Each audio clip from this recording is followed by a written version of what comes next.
আসসালামু আলাইকুম এভরিওয়ান। আজকে আমি আপনাদের সাথে শেয়ার করব শামি কাবাবের রেসিপি।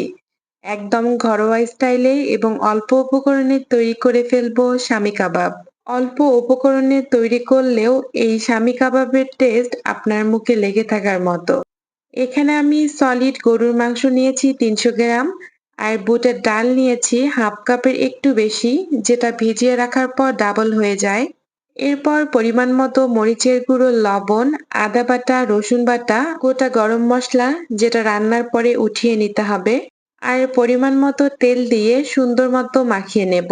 এখানে অল্প পরিমাণ পানি ইউজ করে চুলোর মধ্যে বসিয়ে দেব, এটা যতক্ষণ পর্যন্ত না সিদ্ধ হয়। আমি অল্প আছে এটা ১ ঘন্টার মতো সিদ্ধ করেছি। আপনারা সহজে করতে চাইলে প্রেসার কুকারেও এটা করতে পারেন। একদম ঝরঝরে করে আমি নিয়েছি। দেখতেই পারতেছেন কতটা সুন্দর মতো মাংসগুলো নরম হয়ে এসেছে। এবার একটা মিক্সি জারে আমরা এগুলো সুন্দর মতো ব্লেন্ড করে নেব।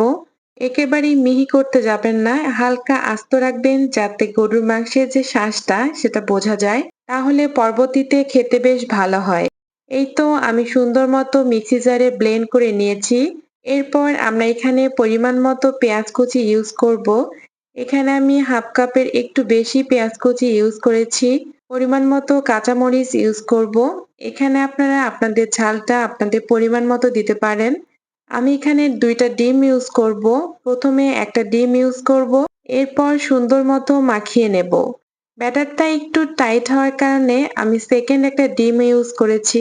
আপনাদের যদি একটা ডিমেই হয়ে যায় তাহলে সেকেন্ড ডিমটা ইউজ করার কোনো প্রয়োজন নেই। আর অনেকের ব্যাটারটা নরম হয়ে গেলে সেক্ষেত্রে আপনারা টোস্টের গুঁড়োটা ইউজ করতে পারেন, সেক্ষেত্রে ব্যাটারটা কিছুটা শক্ত হয়ে আসবে। এরপর ২ হাতে সুন্দর মতো তেল মাখিয়ে নিলাম। এখন হাতে কাবাবের শেপ করে নেব। এখানে বলার কিছু নেই, আপনারা ভিডিওতে দেখেই বুঝতে পারতেছেন আমি কিরকম করে শেপটা তৈরি করে নিচ্ছি। আপনারা চাইলে আপনাদের পছন্দ মতো ছোট বড় যেকোনো সাইজের করে নিতে পারেন। এই তো সবগুলো শামি কাবাব তৈরি করা হয়ে গেছে। এখন এগুলো ভাজার পালা। এগুলো ডুবো তেলে ভাজলে বেশ ভালো হয়। এ কারণে আমি একটা ফ্রাই প্যানে পরিমাণ মতো তেল দিয়ে নিচ্ছি। একে একে সবগুলো আমি শামি কাবাব তেলের মধ্যে দিয়ে দেব। এই কাজটা করার সময় অবশ্যই সাবধানের সহিত করবেন। আর এখানে একটা জিনিস মনে রাখবেন, তেলটা অতিরিক্ত গরম করে দিতে যাবেন না। হালকা কুসুম গরম হওয়াতেই দেবেন। আর অল্প আঁচে এটা ভেজে নেবেন।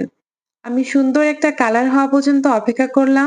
এরপর আমি সবগুলো শামি কাবাব উঠিয়ে নিচ্ছি। আপনারা দেখতেই পারতেছেন কত সুন্দর কালার এসেছে। এটা ঠান্ডা হলে এই কালারগুলো আরেকটু ডিপ হয়। এই তো আপনাদের সামনে ভেঙেই দেখাচ্ছি কত সুন্দর হয়েছে। আজকের রেসিপিটা কেমন লেগেছে অবশ্যই কমেন্ট করে জানাবেন। আজকে এ পর্যন্তই, ধন্যবাদ।